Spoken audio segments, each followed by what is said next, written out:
Hello my lovelies, welcome to a cook with me and my first ever cooking video. So,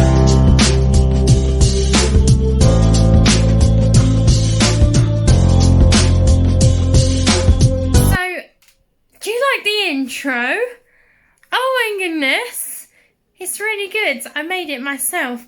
So I haven't cooked for a video, a proper video just for cooking ever, and I really want to show you guys what I'm made of. So should we get started? I'm really excited. Do you know how much I love to cook? Sorry, I'm home alone at the moment because Lucas and Dad have gone out to get something that's a surprise and I don't know about it, so shall we do this? We're gonna do this. It's gonna be, I was gonna do a chili, but I'm deciding we have a spag bowl with a difference.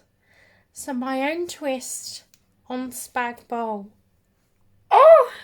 Let's get started! So first of all, before I start preparing, which I'll teach you all what I know, how to do it, why I do it, and etc. So, when sharpening your knife, you need to have your knife at a 45-degree angle, okay? If you have one of those knife sharpeners, but I do have one, but I really want to use this bad boy because I like it. Now this, the better quality metal, you know, on the knife, better. But if you don't have that, then you just have to make do. But this is my friend's knife. Now this, you don't want to mess around with one of these, but you especially don't want to mess around with one of these. By the way, I am really happy because I'm in my element and my knowledge with cooking and preparing food is more than I'm the hottest on that than anything else that I know. So you're here with an expert. I've still got a fair old bit to learn, believe it or not. But yes. So I am going to sharpen this and I will be back. I just want to quickly mention that the sharper the knife, the safer it is, okay? And I really mean that when I say that.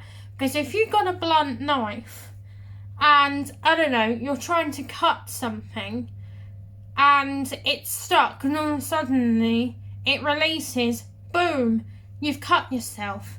You know, so remember to sharpen, I would say, before and after use.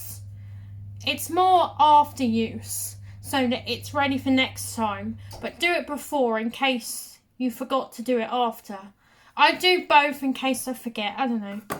So I'm just sharpening at the moment. This sharpener's good, but I like my other one. But it doesn't, you know, you can either use the other one standing up, having it at your 45-degree angle, or you can have it standing on the chopping board and going for it. Okay, it's a really good way. It needs cleaning at the moment. I haven't used it in a while because I've been using this one just because I've been lazy. But this still works just as well. And honestly, I'm giving you my tips and tricks to when it comes to preparing, the cooking, step by step. And I can't wait to share the rest with you guys. I'm honestly really excited. You have no idea. So with your chopping board, always remember to have a wet cloth underneath because it stops the board from sliding around the surface. So please have a wet cloth. Honestly, it will save you so much. And also remember, so that you're not going backwards and forwards to the bin, always have a rubbish bowl to put your rubbish in, so that going to the bin is only one trip. Fingers crossed. So we are going to start off with our onion. Now, I'm going to show you how to correctly dice it. Oh, and if you do it correctly, you won't need to be worried about crying, because it's not gonna happen. So, you start off with tucking your fingers and thumb in so that you cannot cut yourself. Okay, so you top and tail each end. Remember to tuck them in at all times. Okay, and also remember that you've just sharpened your knife, so it is going to be quite sharp. But don't think because it's not blunt you can't cut yourself, because you can still cut yourself. Okay, so what you want to do is do what I'm calling the bridge hold, and you just cut through the middle of the onion. Put half aside, get your bowl that's next to you, and the first 2 layers are not too clever, so always take 2 layers off. More if you really need to, but I wouldn't you wouldn't normally need to take more than 2 layers off. So 2 layers is just fine. Now, I can't even tell you again how happy I am to be in my element. I can't even tell you. So just clean off your board like so. Forget that half, do that. We will do that in a minute. So all your rubbish should be in your bowl. So then what you want to do is, when you're cutting through to do your dice, don't cut it all of the way. And I'll tell you for why. You want the onion to not be sliding about. You want it to still be intact when you slice. So, and it's an easy way to know that to do it right, and you can't really get it wrong. Just follow the lines that are on there, and honestly, it's as easy as that, and that is it. I will still do that for you. So please remember what I've just said as well. Do you see how the onion is still attached? It's not the neatest. I have done it a lot neater. Very disappointed with myself there. But can you see how the onion's still attached? So when you dice it like that, it's not gonna slip and slide. It's gonna stay there. And trust me when I say it's gonna stay there. So you want to just go like this, like so. Okay. And then you just see how nice and fine that is. You see? That is really, really fine. So you just want to repeat that process until all of the onion is done. But with this half, I'm going to be showing you how to get that finer than what it is. And there is another way that I really prefer to what I've just done, but I wanted to show you both so that you know. And honestly, this is the best way, and I love it so much. I would always recommend keeping takeaway containers, because you can use them to put your ingredients in that you've prepared ready to go for the frying, because obviously things get fried in a different order. It's not, you don't just chuck it all in and hope for the best. There is an order for doing certain things, that's why I keep a load of these when I'm preparing my veg and etc. So with this onion, it's slightly different. So what you want to do is you want to grab this and you want to go like this and keep going about halfway. Okay, don't go all the way. Remember, we want to keep it intact. Okay, so we're grabbing this and we're going about halfway. Okay, about there. And then sometimes I have gone down here and done the same thing. And then all you want to do is blum, blum, blum, dun, dun, dun, and done. That is how you do this here, but finer. And trust me, it's going to look good. So you're just doing the same thing. Look how nice it's cutting. Excuse the mess. But that is just cut really, really nicely. Look how fine it is. Really good. So, the way I do my peppers. So what I do is I top and tail both ends about this. This will be kept, and you'll see what I do. And then I go again, this end, and then what I do is I get in there and cut round the edge of the white bits on the inside. And then I grab this and I pop it through the middle, and it is all done in seconds. And pretty much you're not there for ages scraping all the seeds out. It's just done. There is other ways of doing it, but it's the best way that I've found so far. You can get the top bit here and push it in with your thumbs, but it takes longer. You're scraping the seeds out, and I don't want to fiddle. So with this, I do just want to pop it out, because you can still eat the lid. This is what I mean. People chuck the lid part away, and honestly, you really, really do not need to be doing that, because it's still edible.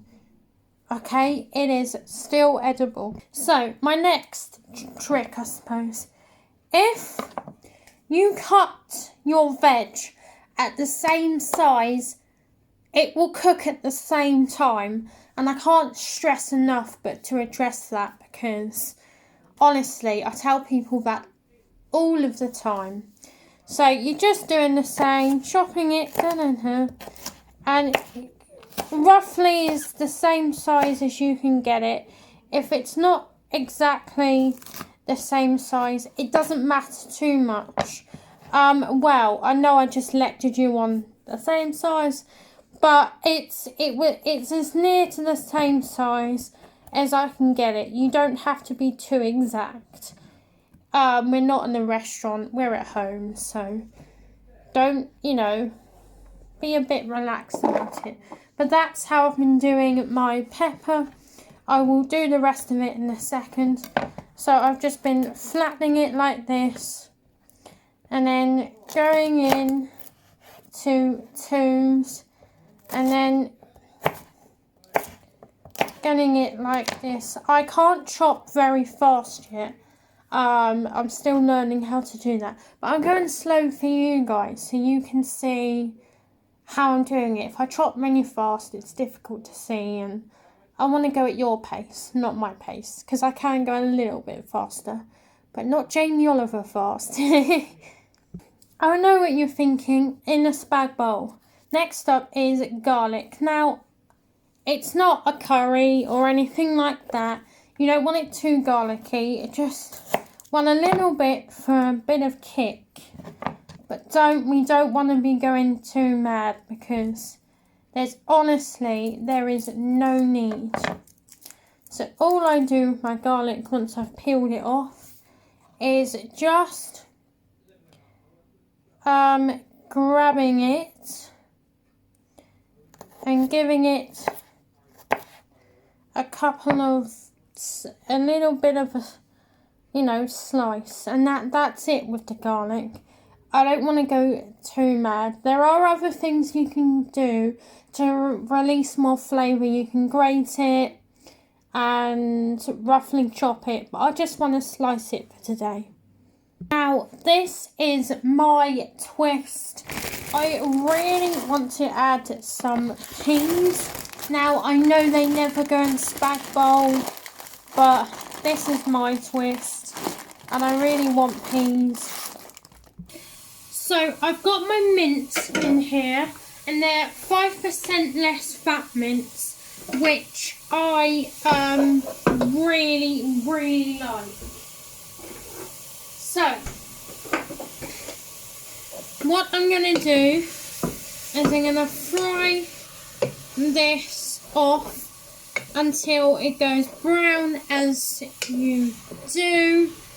Then what I'm going to do, when it starts to go brown and the fat starts coming off, what you then want to do is add a little dash of milk. Because what the milk's going to do is it's going to break down the fat. And honestly, ever since adding that little bit of milk, it's absolutely changed. Oh, it's a game changer. I love it so much. You don't need to add any oil. There's enough fat in the mince to fry it. I will drain a lot of the fat off, but I'm not going to drain all of it off because fat is flavour. So I am going to keep a little bit, okay, which is going to make such a big difference. What I'm going to do is I'm frying the mince first because they take a bit longer to cook than all the rest of it. So I'm going to get the mince fried first, set them aside, do the other ingredients, and then add my sauce, and then let it do its thing on simmer for a while, and I will cook my spaghetti, which I'm really looking forward to. I love making this dish. I haven't actually made it in a while, so it feels really good to be doing this. So it's been frying for a good minute or two, and a lot of it is brown. There's still a few little pinky bits, but I fry it for a little bit longer just to make sure. There's not a lot of fat in there, as you can see. Not that much at all, because it's 5% less fat, which is really good. So this is the stage you would add milk, and you would do the same thing when it comes to a chili con carne. Just also at this stage, if it was a chili, you would add a bit of turmeric. That makes a lot of difference. So you want to add just a splash of milk. You know, that much. That's all you need. You don't really need a lot, especially if you're going to be draining it off. But fat is flavour, and I will be keeping some. But just make sure that you're allowing the milk to do its thing. Okay?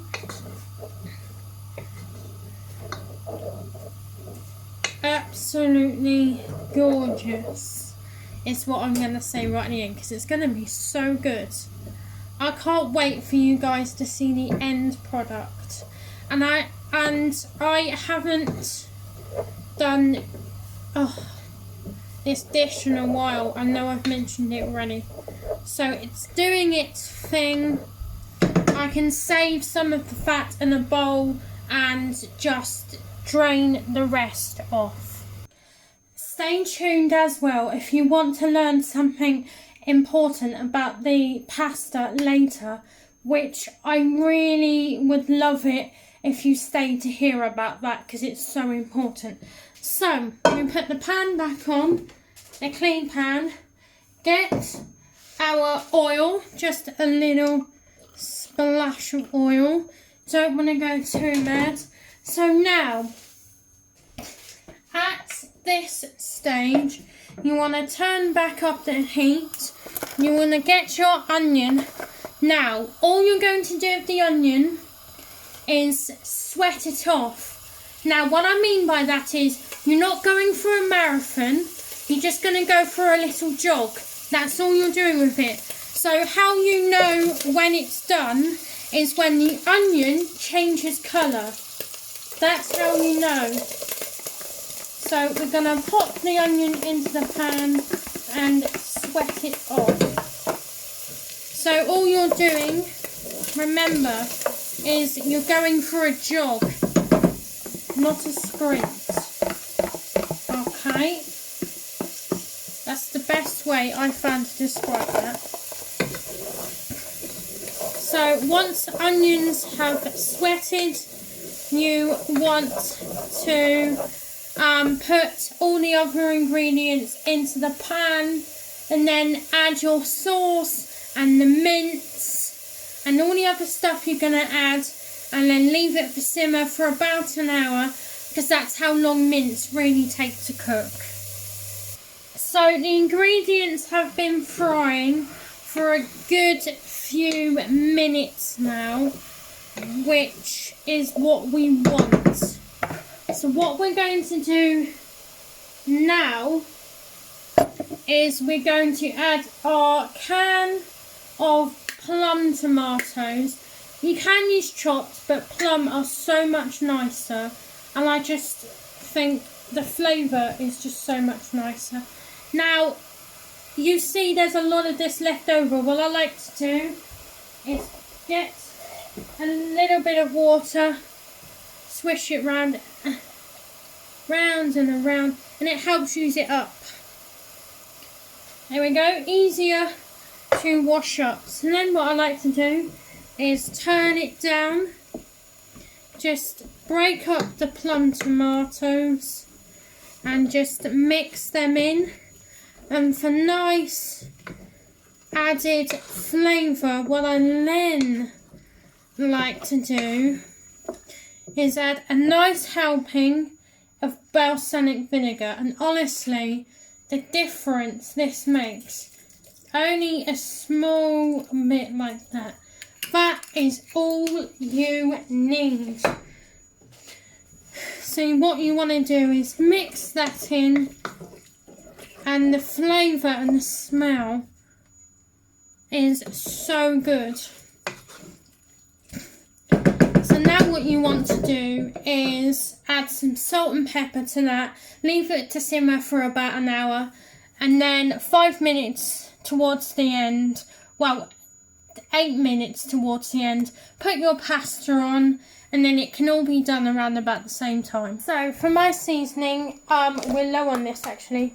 I use Malden sea salt, which is the best salt I ever, and I highly recommend it. So I always have peppercorns. Freshly ground pepper is so much better than already ground. So I like to put a little handful in my hand, and Italians love their pepper, and so do I, and I like to make it nice and peppery. Yeah, that's quite a lot there, but honestly, I love my pepper. I do have a spice grinder, but there's nothing like using a pestle and mortar. So what you want to do is you want to bash it like this, and then once you've bashed it for a few minutes, you then want to do this. And honestly, that's gonna, the smell once you've done that is gonna be incredible. Now that looks like a lot of pepper, but honestly, we absolutely love it in this house. The more pepper, the better, I believe, when it comes to Italian cooking. My goodness. So we're going to add the salt and pepper and leave it for an hour. So it's been going for a good few minutes now, whilst I've been washing up as I go. The only thing missing is basil. Shocker. It's pandemic. Shops are running out again. We don't need to go over it. So the surface I'm using, the hob, doesn't get too dirty. I put my spoon in there, and it's become so handy. So what I'm going to do is give it a little bit of a stir where it's been on there for a good few minutes. So it's starting to get really good. It needs to be on simmer for a little bit longer to allow the mince the time that it needs, and also to allow it to thicken as well, because it's still quite liquid. Not massively liquid, just only a little bit. There we go. So I'm going to leave it a bit longer. Whilst I do that, I'm going to get the water ready for the pasta. So when I put the pasta on, it's just ready to go. And that's more or less what I do. So the water is on, it's ready to go. Just need to wait for the water to boil, and then you start to add the pasta and a small bit of oil to stop the pasta from sticking.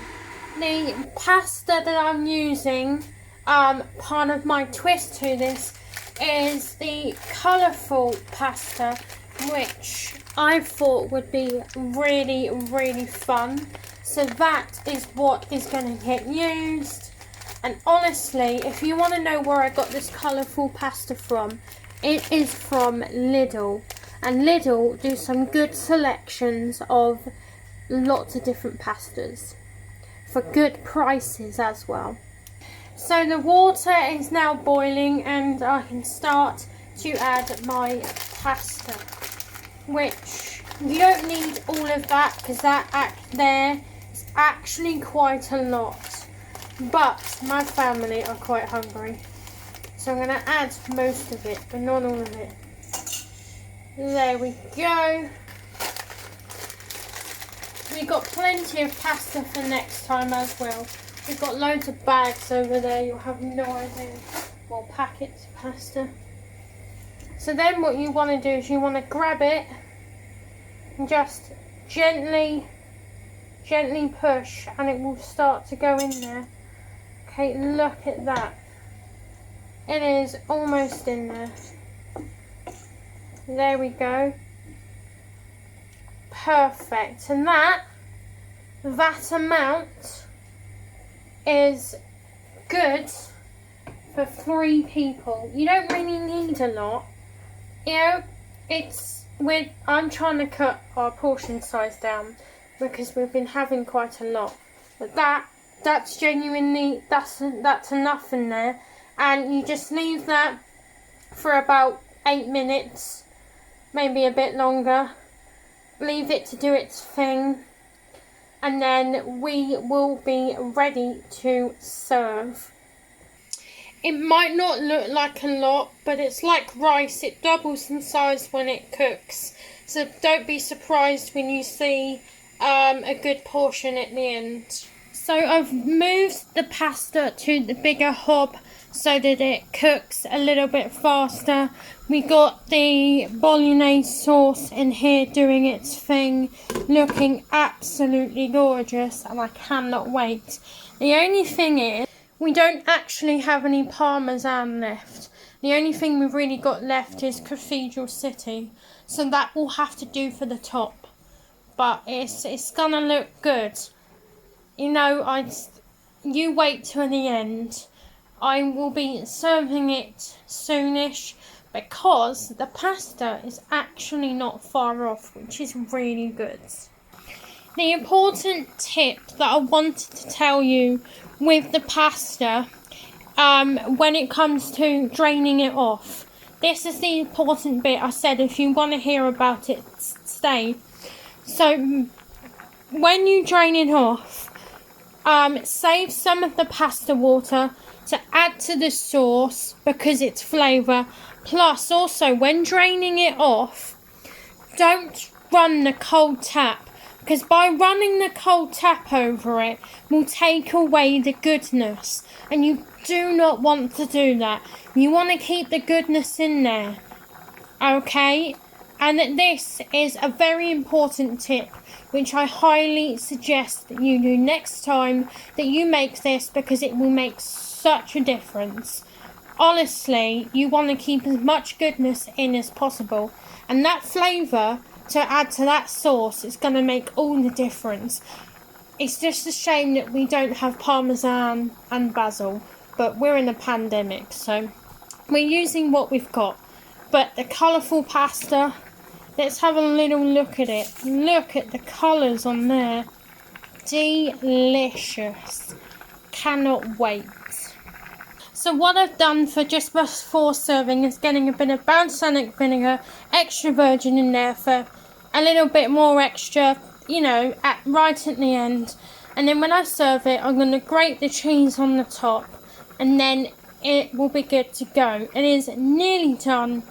I have cooked pasta that many times, guys, that I only have to look at it to tell whether it's done or not. But I'm going to try it just to see if I've put enough salt in the water, because it's always good to try it to check for seasoning, because if you need to add more, then you can do so.